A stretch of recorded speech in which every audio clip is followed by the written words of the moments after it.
আজকে মঙ্গলবার দিবাগত রাত মানে বুধবার, আরবিতে রাত আগে আসে, দিন পরে আসে। আগামীকাল বুধবার। আমাদের দেশে দিবস পালনের শেষ নাই। আগামীকাল দিবসটা আমাদের দেশে পালিত হয় সরকারিভাবে। সরকারি ঐচ্ছিক ছুটি থাকে, স্কুল বন্ধ থাকে। এই দিবসের নাম দেশে আখেরি চাহার সোমবার। এই দিবসের নাম কি দেশে? আখেরি চাহার সোমবার। মানে আখেরি মানে শেষ, সোমবার মানে বুধবার। শাব্দিক অর্থ হলো শেষ বুধবার। আরবি মাস সফর মাসের শেষ বুধবারকে আখেরি চাহার সোমবার বলে সাধারণত। এখন যে মাস সফর মাস, আগামী যে মাসটা আসতেছে রবিউল আউয়াল মাস। এই রবিউল আউয়াল মাসে নবীজির ইন্তেকাল হয়।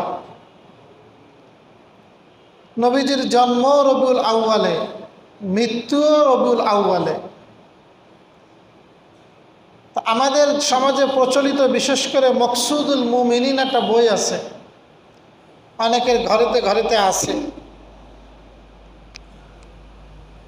এই সমস্ত বই দেখে অনেকে জিজ্ঞাসা করে, হুজুর এই দিনে কি আমল করব? সেখানে এই জাতীয় কথা লেখা থাকে যে আল্লাহ রসুলের মৃত্যুর আগে এই বুধবারে সুস্থ হয়েছিলেন, রসুল গোসল করছিলেন। রসুলের সুস্থতার কারণে সাহাবায়ে কেরাম এত খুশি হলেন যে উসমান গনি 70টা উট কুরবানি করে মানুষজনকে খাওয়ালেন। এটা লেখা আছে আর কি, কিন্তু এটা কোনো দলিল মধ্য কথা না, বিশুদ্ধ সূত্রে বর্ণিত কোনো কথা না।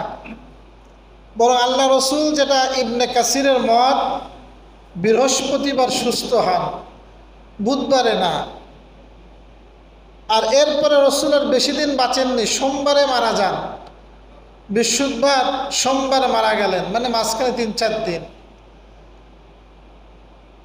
তো এই জন্য সাহাবায়ে কেরাম এই দিবস পালন করতেন না, তাবেঈন পালন করতেন না।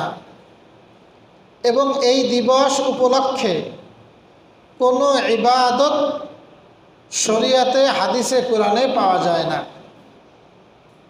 কোথার থেকে আসছে কে জানে, অনেকে পালন করে, জিজ্ঞাসা করে। তাই জন্য আজকে যেহেতু মজলিস বসছে, আপনাদেরকে জানাই দিলাম এই দিবস নামে ইসলামে কোনো দিবস নাই।